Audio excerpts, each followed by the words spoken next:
NCUA Board Chairman Kyle Hopman and Board Member Tanya Utska. Certainly they talked about being an independent regulator. We strongly support that, but we look forward to a lot of engagement with them in the next couple of months to ensure the credit union difference is strong. So I'm certainly happy that everyone has had a great week. Those who I have talked to, please have amazing Hill visits today, and always, always remember that the credit union difference is the most important thing we can talk about to all of our policymakers, whether they're at the state level or at the federal level and in between. Thank you.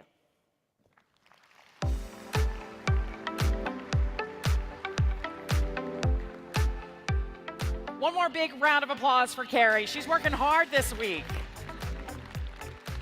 I told her, I said, I need to see you with those tennis shoes on around here. It's a lot happening in DC. Up next, please welcome Carolinas Credit Union League President, CEO, Dan Schlein, to introduce a fireside chat today featuring our final member of Congress of the day, Senator Tim Scott of South Carolina, and Billy Boylston, Senior Vice President of Advocacy at the Carolinas Credit Union League.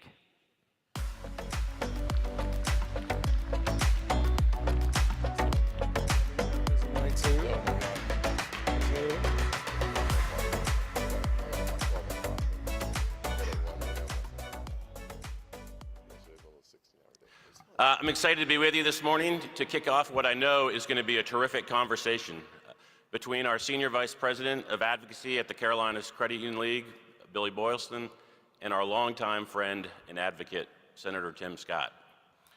You'll get to know a bit more about Senator Scott through the course of this conversation, but let me give you a preview. Senator Scott brings a strong understanding of credit unions to his role. A former credit union board member himself, he now serves on multiple committees in the Senate that focus on issues that are vital to credit unions and the people we serve. He's a member of the Senate Finance Committee, the Small Business Committee, and chairman of the Senate Banking Committee. We've worked with Senator Scott since his time in the South Carolina State House, to his service in the U.S. House, and for the last 12 years in the United States Senate. Senator Scott is a consistent leader in the fight for regulatory relief, and he is currently leading the Senate's Congressional Review Act resolution, which would repeal the CFPB's overdraft rule. We appreciate Senator Scott's efforts to address overregulation, which allows credit unions to focus more time and resources on serving your members and the people in our communities. So please join me in welcoming Billy Boylston and Senator Tim Scott.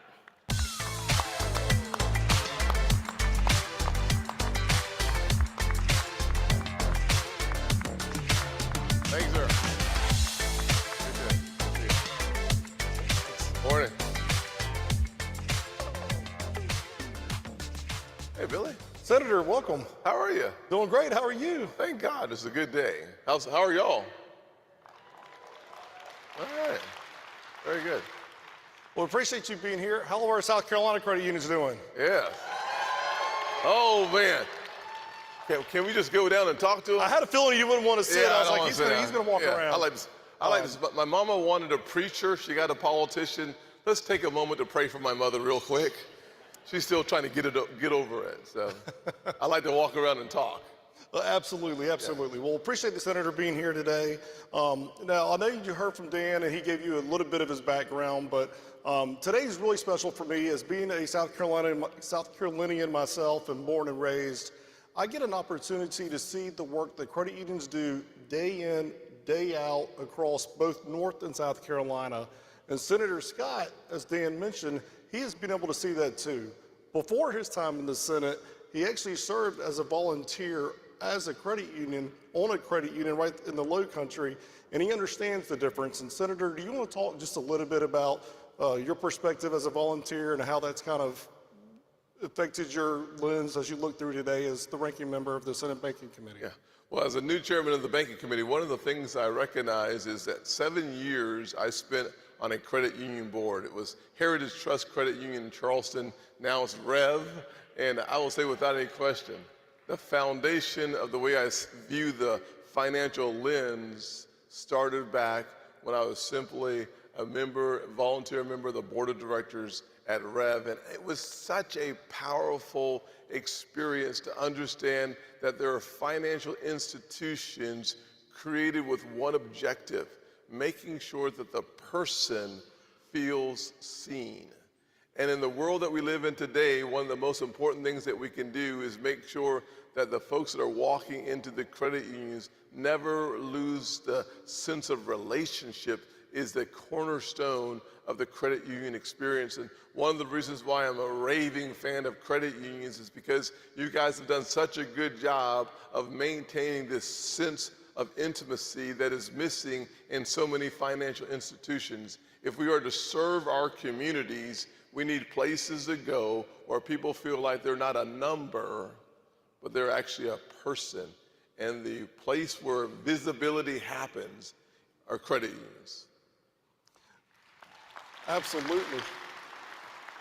And thank you, Senator. And as we get going on this year, obviously there's a lot happening on the national stage and a lot going on around the world. But from your perspective, from serving as the chairman of the banking committee, what's on your agenda, or what are some of the few things that you would like to see get done, or at least start the discussion? Yeah, so for me, the chairman of the banking committee, one of the things I'm focusing on is the importance of housing. We have real needs around the country on making sure that more people become homeowners. And part of the challenge that we face is the regulatory state is so oppressive. Anyone think we have too little regulation?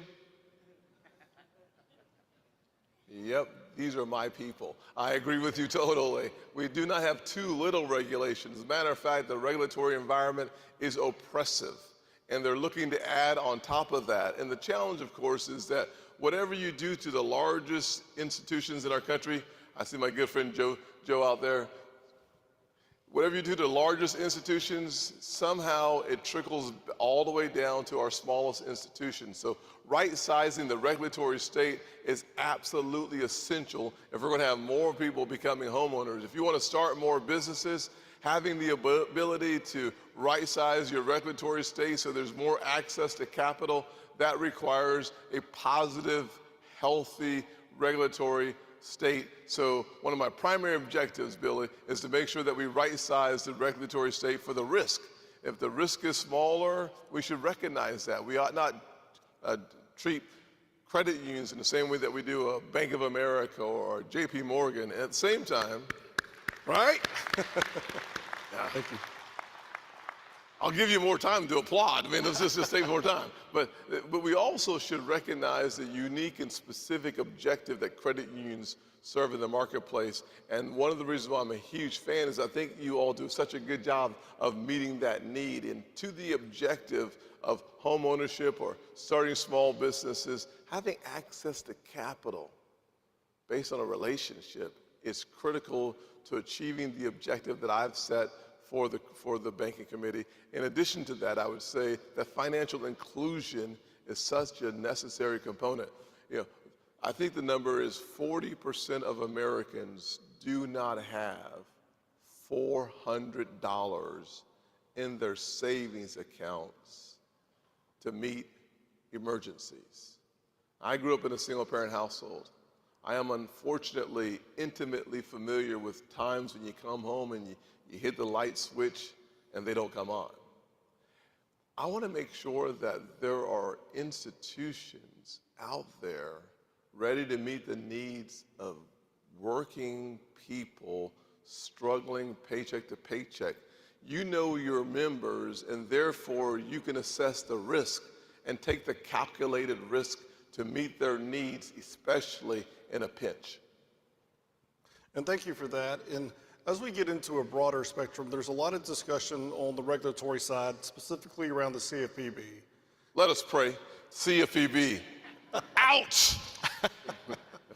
Absolutely, and you've done so much work. You know, recently you were working on the Congressional Review Act to pull back some of those, restrictions over overdraft and other things. And the director, where do you see the CFPB going, or possible director timeline? Yeah. just your thoughts on the CFPB. Yeah, so the CFPB, generically speaking, has overreached its congressional authority.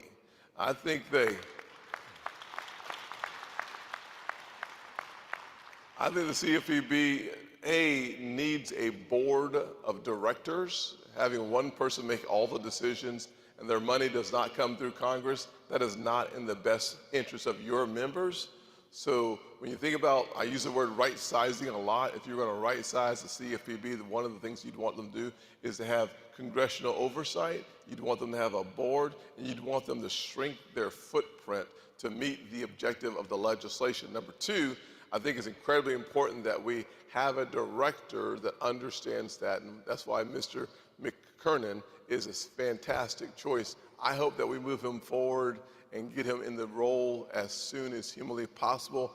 For me, that means between 24 hours and 7 days. I'd love to see him taking over the CFPB so that we actually have a consumer protection bureau that actually focuses on protecting the consumer and not meddling in affairs that they are not, objectively speaking, called to do for the legislative intent. And that's fantastic, right? And in closing, in essence, the senator, we know he does have upcoming votes here shortly, but just in closing, just thank you for what you've done.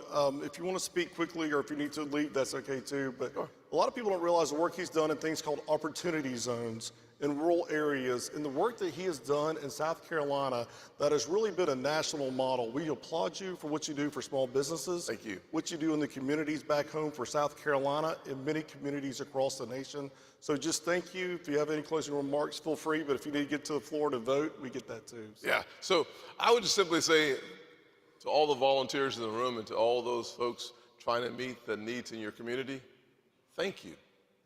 Thank you for investing your time and your energy in making your communities healthier, stronger, and more financially literate. If we are to succeed as a nation, if we are to be the nation that is built on meritocracy, it means that sometimes you have to go the extra mile to meet the needs of your community. You can't just do that sitting around hoping and praying that somehow, some way, things will be different. Someone has to be called to action. I'm a big believer in the gospel, and James 2:17 reminds me that faith without works is dead. And so someone has to be willing to take on the task and the responsibility of meeting the needs and making sure that the community is financially literate and that we're working on credit scores that include all of the data so that those who are credit worthy have an opportunity to achieve the credit success that they want at the lowest interest rates possible. All that happens, in my opinion, in your local credit union.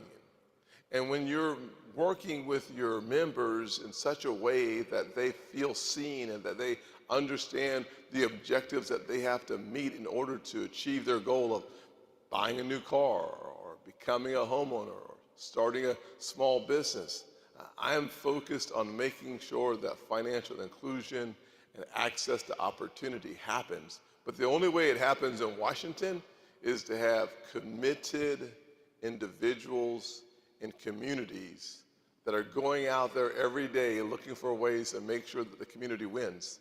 And when the community wins, our nation will ultimately be successful. So thank you so much for your commitment to the goal of achieving financial literacy, financial inclusion, and making America the most remarkable country to call home. God bless you.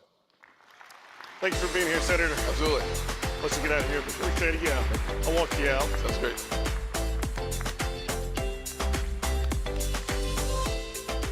Thank you, Billy, and thank you, Senator Scott. One more big round of applause for Senator Scott. Wow.